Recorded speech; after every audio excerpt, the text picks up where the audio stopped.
तस्वीरें बहुत अहम, बहुत कुछ कहती हैं। अचानक प्रधानमंत्री नरेंद्र मोदी दिल्ली स्थित गुरुद्वारा रकाबगंज साहिब पहुंचे। आज उन्होंने अपना सर्वोच्च बलिदान देने वाले श्री गुरु तेग बहादुर जी को श्रद्धांजलि दी। हम आपको ये भी बता दें कि आज गुरु तेग बहादुर जी का शहीदी दिवस है। प्रधानमंत्री मोदी बिना किसी पुलिस बंदोबस्त के और बिना किसी ट्रैफिक बैरियर के गुरुद्वारा साहिब पहुंचे। वहां जाकर प्रधानमंत्री ने रुमाला चढ़ाया, अरदास की, मत्था टेका और उसके बाद परंपरा के मुताबिक ग्रंथी ने भी उनको सरोपा पहनाया। और ये तस्वीरें हम आपको गुरुद्वारा साहिब की ही दिखा रहे हैं। बहुत अहम है आज का दिन, क्योंकि धर्म की रक्षा के लिए किस तरीके से श्री गुरु तेग बहादुर जी ने अपना शीश नवा दिया था और फिर उसके बाद इस परिवार की शहीदी को आज तक हर कोई याद करता है और उन्हीं के पदजनों पर आगे चलते हुए ये तस्वीरें बहुत अहम है। ये वो तस्वीर जब प्रधानमंत्री को सरोपा दिया जा रहा है, क्योंकि ये एक परंपरा है, रिवायत है सिख धर्म की। जो भी वहां पर आता है, रुमाला चढ़ाने के बाद अरदास की जाती है और फिर उसके बाद सरोपा दिया जाता है। प्रधानमंत्री ने खुद को जोड़ने की कोशिश की और ये बताने की कोशिश की कि सबका साथ सबका विकास, उसी नारे पर आज भी वो चल रहे हैं और हर राज्य, हर किसान, हर शख्स, हर धर्म उनके लिए अहम है।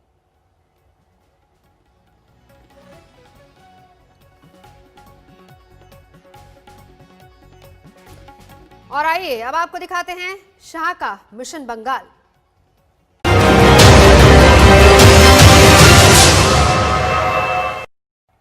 नमस्कार, आप देख रहे हैं हमारी खास पेशकश। मैं हूं आपके साथ चित्रा त्रिपाठी। शाह का बंगाल प्रयोग।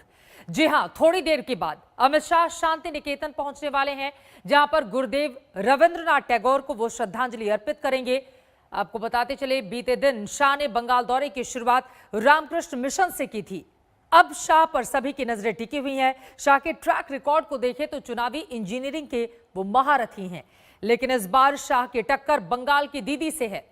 दीदी को चुनौती देने के लिए शाह बंगाल में क्या नया प्रयोग कर रहे हैं, आज उसी प्रयोग से जुड़ी एक एक डिटेल्स के बारे में हम आपको बताने जा रहे हैं सीधे ग्राउंड जीरो से। शाह ने खोले पत्ते, अब दीदी का दांव तैयार। हम बंगाल को सोनार बांग्ला बना कर रहे हैं। शाह के बंगाल दौरे की इनसाइड स्टोरी। जय श्री राम। बंगाल के सियासी दंगल में ममता बनर्जी को परखनी देना आसान नहीं है। ममता स्ट्रीट फाइटर हैं, जुझारू लीडर हैं, 10 सालों से बंगाल पर राज कर रही हैं। चुनावी रणनीति के मास्टर अमित शाह को पता है कि बंगाल में ममता दीदी का किला जीतना कितना मुश्किल है। ममता बनर्जी पर शाह ने पूरा होमवर्क किया हुआ है और अब उसी होमवर्क के बाद बंगाल की धरती पर सियासत प्रयोग करने के लिए गृह मंत्री अमित शाह उतरे हुए हैं। जय श्री राम, जय श्री राम। भारत माता की वंदे वंदे। बंगाल की सियासत में इतिहास बन गई ये तस्वीरें।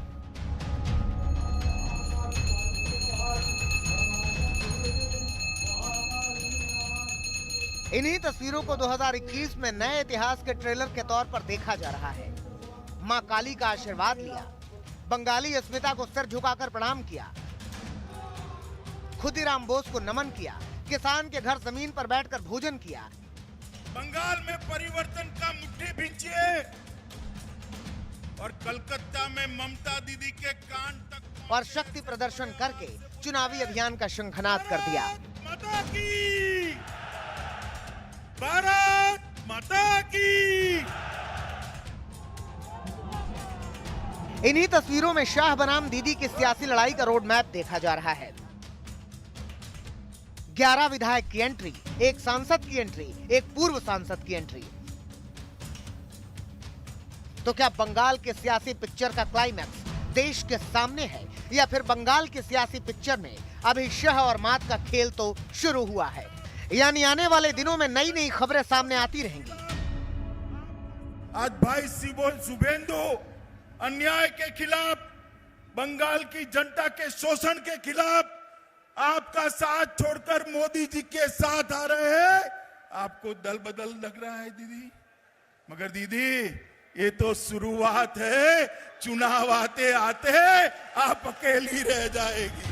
अमित शाह ने अपने पत्ते खोल दिए, वहीं दीदी साइलेंट है, लेकिन ममता दीदी ने खामोश रहते हुए बीजेपी को जवाब दे दिया। जैसे ही अमित शाह निकले, आप देख सकते हैं वहां पे मीडिया का जवाबरा है, पार्टी के जो समर्थक है उनके जवाबरा है। लेकिन आपको एक पोस्टर दिखाना चाहेंगे। जैसे ही अमित शाह निकले, अगर मेरा कैमरा पर्सन दिखा पाए, वहां पे ममता बनर्जी का पोस्टर आज सुबह से चिपका दिया गया है। बिल्कुल जहां पे अमित शाह थे, बिल्कुल उसके विपरीत तरफ वहां पे ममता बनर्जी का दुआरे सरकार और बंगोध्वनि यात्रा, इन दो पोस्टर्स लगा दिए गए हैं। तो आप सोच सकते हैं कितने कॉम्पिटिटिव राजनीति यहाँ पे हो रही है। अमित शाह का मौजूदा दौरा मिशन बंगाल के लिए बहुत अहम है, क्योंकि फाइनल चुनाव से पहले बीजेपी की रणनीति का ब्लूप्रिंट तैयार है।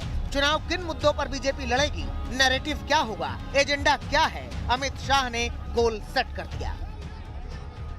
दीदी कान खोल कर सुन लो, आज लाखों लोगों की हाजिरी में कहने आया हूं मैं, जब विधानसभा के चुनाव का परिणाम आए, परिणाम देख लेना, इस बार 200 सीटों से ज्यादा सीटों के साथ भारतीय जनता पार्टी की सरकार बनने जा रही है। मां, माटी और मानुष के नारे से परिवर्तन लाने वाली ममता बनर्जी को उनके ही दुर्ग में अमित शाह ने ललकारा। लेकिन बंगाल दौरे की शुरुआत रामकृष्ण मिशन से, इन तस्वीरों से पूरे बंगाल को बड़ा संदेश गया। आज यहां आकर स्वामी जी के जन्म स्थान पर, उनके पुरखों के पूजा स्थान पर श्रद्धांजलि स्वामी जी को दी है और एक नई चेतना यहां से प्राप्त कर मैं जा रहा हूं। और मैं आज भी मानता हूं कि स्वामी जी के विचार उस वक्त जितने प्रासंगिक थे, आज भी उतने ही प्रासंगिक हैं। बंगाल की संस्कृति की बात की, उसके बाद शाह ने मां काली और महामाया के दर पर हाजिरी लगाई। बीते महीने शाह ने दलित के घर खाना खाया था और अब की बार एक किसान के घर भोजन किया। इस अभियान के जरिए शाह बंगाल के दलित और किसानों को साधने की कोशिश में है। बंगाल के किसान को 6,000 रुपया मोदी जी जो भेज रहे हैं, वो मिलना चाहिए या नहीं मिलना चाहिए? किसान भाइयों, जब तक आप ये तृणमूल कांग्रेस को उखाड़ कर नहीं फेंक देते, आपको ये 6,000 रुपया नहीं मिलने वाला है। मित्रों, ढेर सारी योजनाएं, अभी एक किसान के घर पर मैं भोजन कर आया, मैंने पूछा कि 6,000 रुपया मिला है? उन्होंने कहा नहीं मिला है। अमित शाह का यह दौरा बीजेपी अध्यक्ष जेपी नड्डा के बंगाल दौरे से चंद दिनों बाद हुआ है। ऐसा पहली बार हुआ है जब एक महीने में बीजेपी के 2 टॉप लीडर बंगाल पहुंचे हैं। 2021 चुनाव से पहले अमित शाह के एक्शन पर टीएमसी का बड़ा रिएक्शन आया। যারা শুভেন্দু অধিকারীকে এখনো ফলো করে আজকে জয়েন করেছেন, তারা প্রচুর লোক নিয়ে গেছে, তাও মাঠ ভর্তি হয়নি। তাহলে মেদিনীপুরের কোনো লোক ওখানে ছিল না, মেদিনীপুরের বেশি লোক ছিল না, বাইরের লোক। बंगाल की राजनीति को समझने वाले बताते हैं कि बीजेपी ने अपने पत्ते खोल दिए हैं, लेकिन ममता बनर्जी ने काउंटर अटैक का क्या प्लान बनाया है, अभी यह समझने के लिए इंतजार करना होगा। लेकिन एक बात तो क्लियर है कि अब की बार बंगाल चुनाव में सियासी वार का नजारा एकदम अलग होगा। मनोज लोईवाल के साथ पॉलमी शाह, मिदनापुर, आज तक।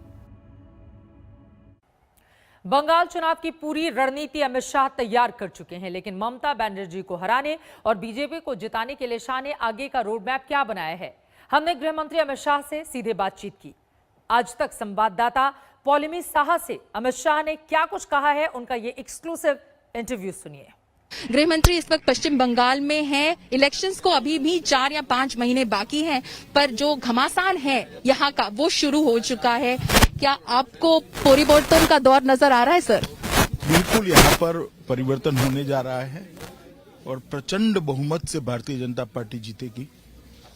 मैं पहले भी बंगाल आया, 1-1.5 महीने पहले, आज भी आया हूँ।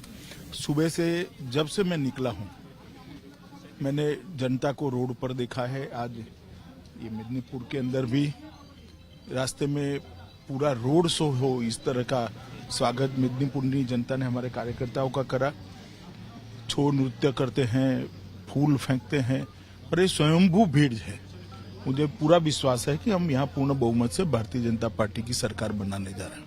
बंगाल के ही विषय पर अगर आपसे बात करें तो ममता बनर्जी का कहना है कि यहाँ पर जो है भाजपा एक इनसाइडर आउटसाइडर कॉन्टेस्ट बनाने की कोशिश कर रही है। जब अमित शाह जाते हैं खुदीराम बोस के पास अपना ट्रिब्यूट देने के लिए या स्वामी विवेकानंद के पास अपना ट्रिब्यूट देने के लिए, वो एक नैरेटिव सेट करने की कोशिश कर रहे हैं कि हम भी नहीं, पर ये है तो आउटसाइडर्स। नहीं, अमित शाह को यहाँ चुनाव नहीं लड़ना है ना।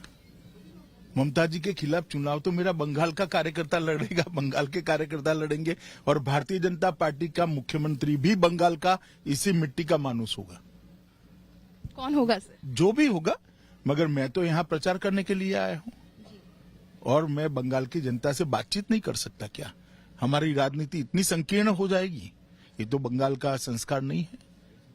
ये रविन्द्रनाथ ठाकुर की भूमि है जो पूरे विश्व को अपना घर मानती है। इतनी संकीर्ण राजनीति कभी भी ये भाषा बंगाल में पहले नहीं बोली गई। फिर भी मैं स्पष्ट करना चाहता हूं, ममता जी आप चिंता मत करिए, आपके खिलाफ बंगाल के ही भारतीय जनता पार्टी के कार्यकर्ता लड़ेंगे, वो ही आपको हराएंगे और अगला मुख्यमंत्री भी भारतीय जनता पार्टी का बंगाल की ही मिट्टी से मिलेगा। एक भाजपा के लिए लक्ष्य क्या होगा बंगाल में सर? हमने तो रखा ही है 200 पार, और पूर्ण बहुमत के साथ, बड़े बहुमत के साथ हम यहाँ पर सरकार बनाने जा रहे हैं। सर, ममता बनर्जी का कहना है कि जब आप डीजीपी, सीएस इनको समन करते हैं या फिर सेंट्रल डेप्यूटेशन करवा देते हैं 3 आईपीएस ऑफिसर्स का, क्योंकि वो उस वक्त मौजूद थे जब राष्ट्रीय अध्यक्ष पर उनके कॉन्वॉय पर हमला हुआ, तो आप फेडरल स्ट्रक्चर के यू गोइंग अगेंस्ट इट, आप अनकॉन्स्टिट्यूशनल बिहेव कर रहे हैं। मैं इतना ही पूछना चाहता हूं ममता दीदी को, उन पर किसी भाजपा शासित राज्य पे हमला हुआ तो वो क्या करती? लॉ एंड ऑर्डर स्टेट की जिम्मेदारी है। हमने कोई एंक्रोचमेंट नहीं किया है। भारतीय जनता पार्टी की केंद्र की सरकार संवैधानिक दायरे में ही अपना काम कर रही है। मगर कोई राज्य में ऐसा कैसे हो सकता है कि राष्ट्रीय पार्टी के अध्यक्ष और पार्टी इन पावर के अध्यक्ष जब दौरे पे हो आप उसकी सुरक्षा सुनिश्चित न करो? क्या आप इससे भय फैलाना चाहती हैं? मैं इतना ही कहना चाहता हूं, भारतीय जनता पार्टी के कार्यकर्ता डरेंगे नहीं। 300 से ज्यादा कार्यकर्ता हमारे मारे गए हैं। पर लॉ एंड ऑर्डर की सिचुएशन पर आपको क्या कहना है सर, बतौर गृह मंत्री? देखिए, मैं एक भाजपा कार्यकर्ता के नाते इतना ही पूछना चाहता हूं ममता दीदी को कि देश में कोई ऐसा राज्य नहीं है जहां 1.5 साल के अंदर 300 से ज्यादा कार्यकर्ताओं की हत्या हुई। और हर हत्या में क्या हुआ इसका एक व्हाइट पेपर वो बंगाल की जनता के सामने रखे। कितनों में अरेस्ट हुई, कितने में चालान फाइल किए गए, कितनों को सजा दिलाई गई। तो बंगाल की जनता को सारी चीजें मालूम पड़ जाएगी और परिणाम आएगा तब ममता दीदी को भी मालूम पड़ जाएगी कि बंगाल की जनता हिंसा पसंद नहीं करती। ममता दीदी, तृणमूल की तरफ से कहा जा रहा है कि ममता दीदी शायद जनवरी महीने से 600 रैलियां कर दे, पूरी तरह से सड़क पर उतर जाएगी, जो कि उनका यूएसपी रहा है इससे पहले भी। तो भाजपा इसे किस तरह से देखती है? नहीं, अच्छी बात है, हम तो स्वागत करते हैं। सभी दलों ने अपना विचार चुनाव में जनता के सामने रखना चाहिए। हम भी हमारा विचार रखेंगे। वो भी इतना है कि हमारी रैली होने दे बस। उनकी रैली तो हो जाएगी क्योंकि वो पावर में है, मगर दूसरी पार्टियों की रैलियां जब होती है तो ना परमिशन मिलती है, ना हेलीकॉप्टर उतरने की परमिशन मिलती है, ना भीड़ को आने की परमिशन मिलती है। गांव में रोक दिया जाता है, रोड पर रोक लिया जाता है। तो ममता दीदी अपनी रैली करे मगर दूसरों को भी करने दें। एक ममता दीदी और इस लोकेशन को जोड़ते हुए सवाल है सर कि आप एक किसान के घर में भोजन कर रहे थे इस वक्त। ममता दीदी जो पावर में आई 2011 में, एक किसानों की नेत्री के तौर पर आई, नंदीग्राम और शिंगूर के बलबूते पर आई, तो आप लगता है वो इमेज, वो परसेप्शन आप ब्रेक कर पाएंगे? देखिए, यहाँ पर प्रधानमंत्री आवास योजना का घर तो दिखाई पड़ता है, मगर प्रधानमंत्री ने भेजा हुआ 6,000 रुपया इनको नहीं मिलता है क्योंकि ममता दीदी रोककर बैठ गई। उनको भय है 6,000 रुपया इनको घर पहुंच गया तो मोदी जी की लोकप्रियता बढ़ जाएगी। भाई, आपके नाम से भेज दो, मगर ये किसानों को जो मोदी जी सहायता भेजते हैं वो सहायता तो उनको मिलने। अमित शाह ने मिदनापुर की चुनावी रैली में मिशन 200+ का नारा दिया है। बीजेपी के टफ टास्क का ऐलान किया है। टीएमसी ने पलटवार करते हुए 200 पार वाले नारे को चुनावी जुमला करार दे दिया। बीजेपी और टीएमसी की जुबानी जंग को हटाकर हम मिदनापुर से बने सियासी समीकरण को अगर आपको समझाने की कोशिश करें तो बीजेपी के दावे के पीछे एक सॉलिड वजह नजर आती है। कान खोल कर सुन लो, आज लाखों लोगों की हाजिरी में कहने आया हूं मैं जब विधानसभा के चुनाव का परिणाम आए, परिणाम देख लेना, इस बार 200 सीटों से ज्यादा सीटों के साथ भारतीय जनता पार्टी की सरकार बनने जा रही है। नारा किसी भी पार्टी का हो बुरा नहीं होता, मगर आपने क्या करा, मां माटी मानुष के नारे को तोलबाजी, तुष्टीकरण और भतीजावाद में परिवर्तित कर दिया। ये 10 करोड़ बंगाली लोगों का भविष्य आपको नहीं दिखाई पड़ता है। आपकी नजर में अपना भतीजा है, कब इसको मुख्यमंत्री बना दे, कब इसको मुख्यमंत्री बना दे। मेरे साथ दोनों हाथ उठाइए, उठाइए दोनों हाथ।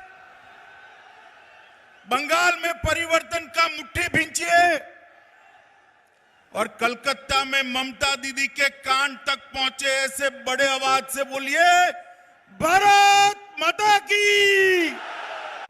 एक और छोटे से ब्रेक के लिए हम रुकेंगे, फौरन लौटते हैं। आप देखते रहिए आज तक।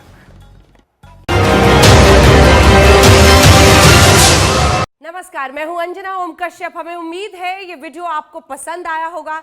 लेटेस्ट खबरों के लिए यूं ही देखते रहिए आज तक, और इस वीडियो के पसंद आने पर लाइक, शेयर एंड सब्सक्राइब करना ना भूलें।